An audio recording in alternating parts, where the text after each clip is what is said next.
Motherfuckers always talking shit. Everybody want to be a king, but nobody wear a fucking crown, baby. Big Kev, Manny Bling. Welcome everybody to the King of Kings Shotgun Sit Down. The coach 0-2? Really? I mean, are you kidding me? What's going on as we go into week 3 of the King of Kings League of Champions football season? Come on.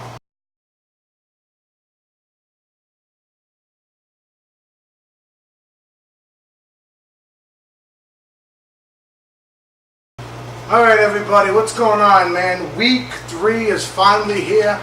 Welcome to the King of Kings Shotgun Sit Down. First, the only show to do with fantasy on ESPN.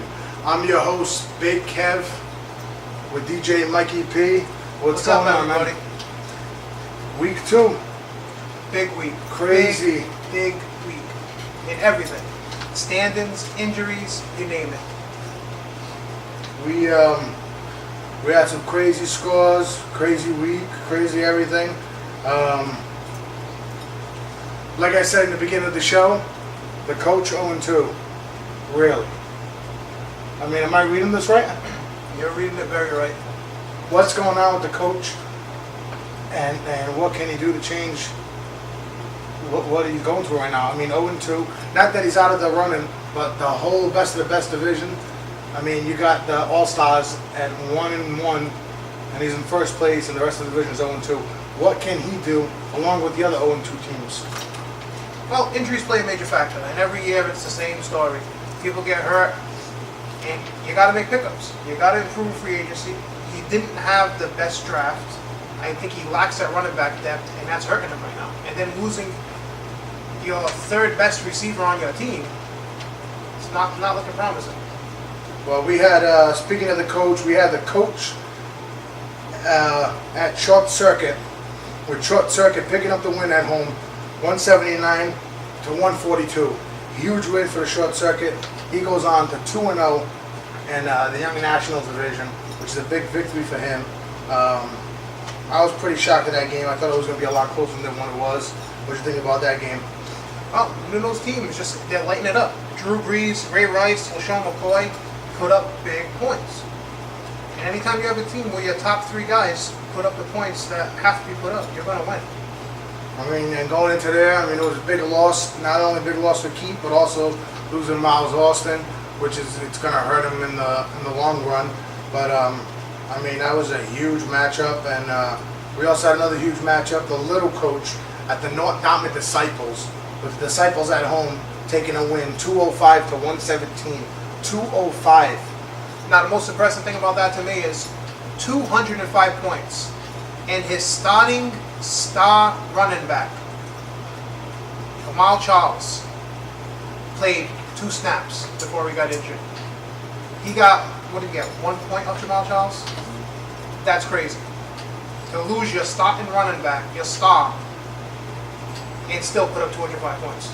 I mean, that put the little coach at 0-2 in the season. And the North Dartmouth Disciples with a staggering 2-0 record, starting off where he started off last year. I think he went 7-0.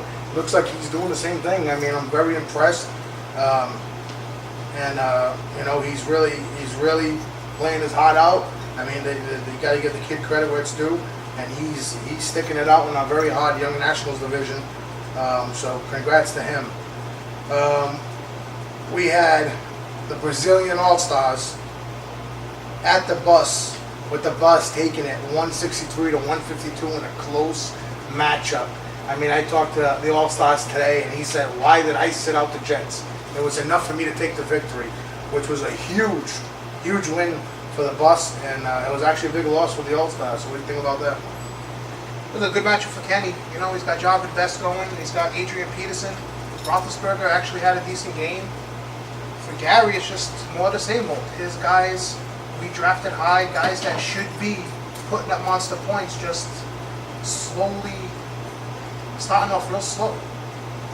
Yeah, it was very interesting. I mean, that put Gary to 1-1, but still holding first place with everybody at 0-2. Then we had another big game, 2 0-1 teams the Death Lords at the Four Crowns World Champion, with the World Champs taking it 168 to 156. And all week long, I don't know if you guys know, but I was up in Florida, you know what I mean, in the sun. That's right, celebrating the last 4 championships. I figured I'd go celebrate all of them at once. I was up there, you know what I mean. I had all these guys contacting me, telling me, yeah, the Death Lords are writing about putting you down like an old dog, and predicting a win. Well, you predicted wrong, even though it was a very, very good close matchup as usual. But that put your overall record to about like 1-8 or 1-9 against the world champs. What's going on? Why does the world champs have your number? I will say it like all the great stars say it when the camera's in front of their face. No comment. Well, that was a big, big win for the world champs. Put them back in the running. 1-1 with the rest of the division at 2-0, and the Death Lords still in it. Dropped to 0-2. We got 3 0-2 teams, all in the best of the best division. Who is going to get back on track? Who's going to pick up their first win besides the All-Stars in the best of the best division? Honestly, in this week, I see all 3 of us, all us 0-2 teams becoming 0-3. I don't see I see the only one who might have a chance of winning is Gary. I see Keith losing, the coach.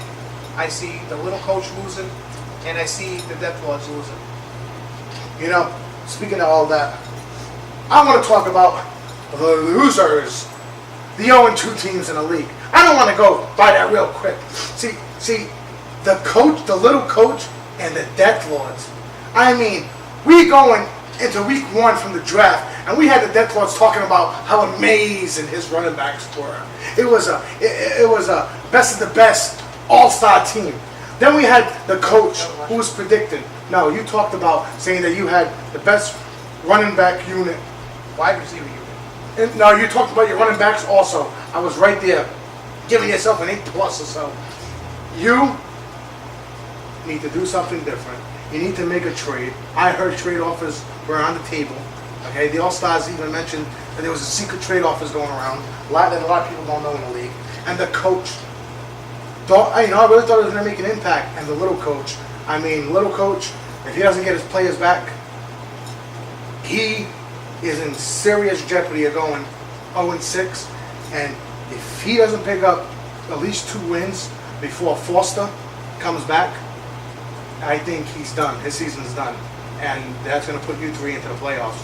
But he still has a chance. He's got a lot of great talent. But going into this week, week 3, big, huge matchups. Let's go into the first. Short Circuit playing the Apocalypse Death Lord at home. Big, huge matchup. Are you going to pick up your first win this week, or is Nuno going to march on to 3-0? Sad as it is to say, Nuno's going to pick up another win. Nuno will be 3-0, and the Death Lords are going to be 0-3. That's going to be a close matchup. I see the Short Circuit taking a win. Their club has been playing great. Nuno's got the guys in there that's got to be in there to do what they got to do. And I think Steven Jackson, Marcus Colston is really hurting you. But you need to rebound quick, because you don't want to drop to 0-3 or 0-4, man. But then we got, moving on to the North Dominant Disciples playing the All-Stars. All-Stars are at home. 1-1 team, 2-0. Steve gonna march on with the Disciples to 3-0, or is the All-Stars gonna give him his first loss of the season? I see Gary giving him his first loss. I see Gary coming out on top and being 2-1 and taking the lead in the division. I see the All-Stars moving on, even though I gotta give big ups to the North Dominant Disciples. Very surprising, very, very surprising. But he's got a great 2 weeks. But he started off great last year, and then it went on 1-7, I think, the second half of the season. So it's like I say, it's not how you start, it's how you finish. So that's going to be a matchup to keep your eye on. Then we got the Four Crowns World Champion at the coach. It's been 2 years since these two clubs met. It's just, the second matchup in the history of the championship of the league where the world champs beat the coach. Coach is at home. What do you see? Another classic matchup, close to call, or what do you see going on there? I don't see it being very close at all. He's losing Miles Austin. His running back's a suspect. I see him getting blown out by at least 40 points. The coach, even though I think I got enough to take care of him this week, but like the coach, for some reason, I just see him coming around the corner and then just giving me that, that loss and picking up his first win. It's a close matchup. I do see me taking it. A lot of it with the injuries, but remember, I also got Peyton Manning on IR. Last but not least, the big bad bus at his nephew's house, the little coach. Big matchup for both. Can he roll on to 3-0, or will the coach get his first win? Or roll on to 0-3? The little coach is going to go 0-3. Kenny's going to pick up another win, advance to 3-0, and to just complicate things in that division even more. He still hasn't, his lineup isn't set yet. He still has some guys he wants to play with in. I was talking to him today, and it's going to be real interesting. Speaking of interesting, as you guys can tell, you've been following the show. We got a new little setup here. We got the King of Kings shotgun sit-down poster above us. We have a little light difficulties this week, but we got a little set going, and we're going to continue to improve each and every week. Bring you, a new set. We're going to do a new intro. We got a lot of surprises coming this week. Remember, this is the first time this has ever been done. I've never seen it done for any other league. Started it last year, and it's just going to get better and better. And make sure you guys leave comments for the show and all that. And I also want to do a lot of special guests this year. Bring on some of the players in the league, talk about their upcoming matches and what happened the week prior. And so I plan on starting that. What are you most shocked about 2 weeks into the season? The entire best of the best division. It's just, I've never seen it where 3 teams in one division are 0-2. That is like the strangest freaking thing. And there's nobody saw it coming. But injuries take their toll. A lot of people have people missing. It's just the way it is. Going into injuries real quick, we had got Marcus Coulson still out. Hernandez hurt again. He's hurt, which is hurting you a lot. We got Steven Jackson still injured. We got Manning, still no word on him. What else we got for injuries this week? Tony Romo is injured. Miles Austin injured. Jamal Charles, season-ending injury. Braylon Edwards. We got Braylon Edwards is injured. A lot of people injured. Michael Vick, that big concussion, he's questionable to play this week. Stevie Johnson has a groin injury. Along Brandon with Lloyd with a groin injury. A lot of injuries. Foster still dealing with the groin, with the hammy. He's still out. So pay attention to your teams, because you don't want to lose a game because of injuries or anything like that. Another thing I wanted to get in real quick is, how the hell does Antonio Gates play a whole game and not get one catch? Like the Patriots. How can the Patriots, New England defense, who dropped half their whole defensive backs, stop Antonio Gates from one catch? Are you kidding me? Double, triple teaming him at the line. I'm very, very shocked at that. And people say, yeah, the Pats have no defense, but but this week coming up, it's going to be very big matchups. Who do you see stepping up in the best of the best? And do you see, the 0-2 little coach or the coach or yourself? Do you see Gary? I see Gary taking a 2-game lead in that division. 3-game lead. It's the nature of the beast this week. He's got good matchups. His team doesn't have as many injuries, and he can pull it off. Give himself some preparation. Well, you heard it here. Give you what we think going into this week. Like I said, big, huge matchups. And in a couple of weeks or so, we're going into division matchups, which you know how important that is. So these games are very, very important. But I want to wish everybody out there good luck this coming week. Put your teams in. Anything else you want to say? Good luck to everybody, man. Like I said, spend the money. Stop being cheap. You have guys that are hurt, pick somebody up. Like the North Dartmouth Disciples, Jamal Charles, done for the season. What are you waiting for to pick somebody up? That's right. A lot of guys out there, and I don't want to help anybody out. Jamal Charles, big injury. But I heard somebody named Thomas Jones is sitting there with nobody on his in his way. So keep your eyes open.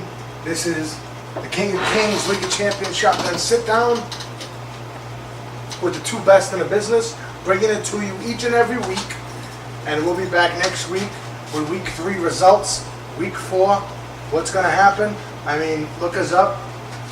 You can always check this out on YouTube or on the league page.